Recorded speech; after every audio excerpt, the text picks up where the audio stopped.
Welcome to the HearLoom audiobook, where every story is woven with emotion and insight. This isn't background listening. It's an experience. She doesn't cry like she used to. The morning smelled faintly of last night's rain, cool, earthy, and sharp enough to wake her before her eyes even opened. She lay still for a moment, listening to the murmurs of the quiet apartment, the soft tick of the radiator, the low, steady thrum of the fridge, the whisper of wind brushing against the window pane, and the soft whisper of air slipping under the door. She didn't cry, not like she used to. Her throat didn't burn. Her chest didn't ache in that familiar crushing way. Her eyes didn't sting with the heaviness of another day without him. She breathed in slowly, carefully, deliberately.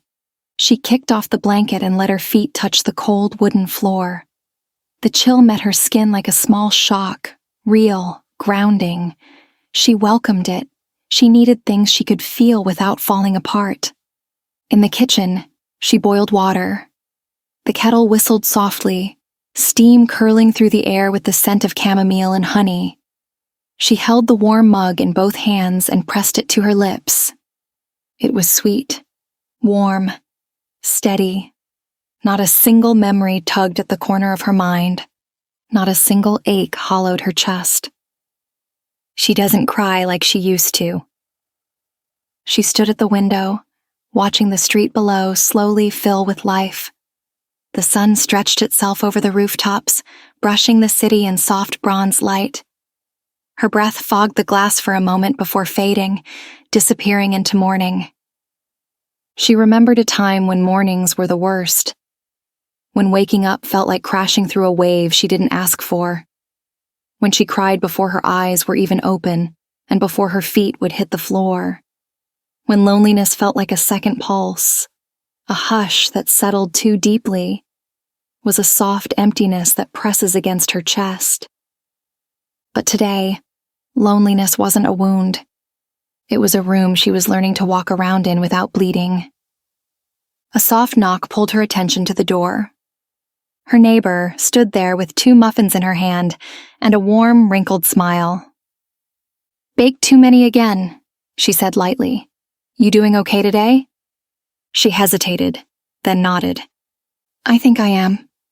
Her eyes softened. "No rush, sweetheart. Healing doesn't like clocks." After she left, the apartment felt different. Not full, but not empty either.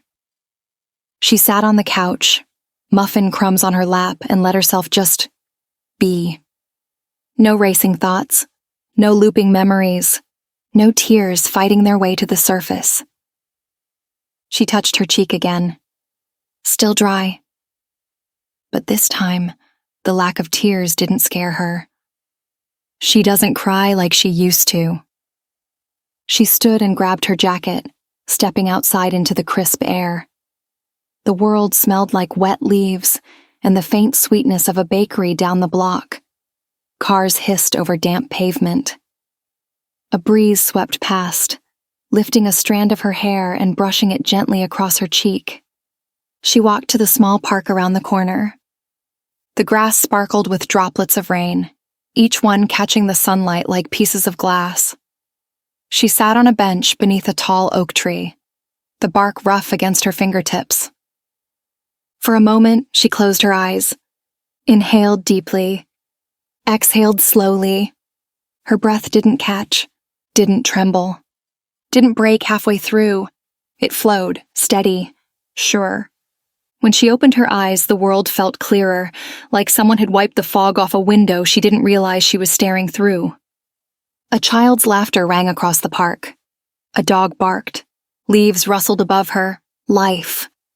Real, unfiltered life, moving all around her, not waiting for her to catch up.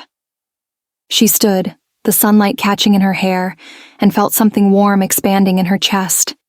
Not love, not longing, not sorrow, peace.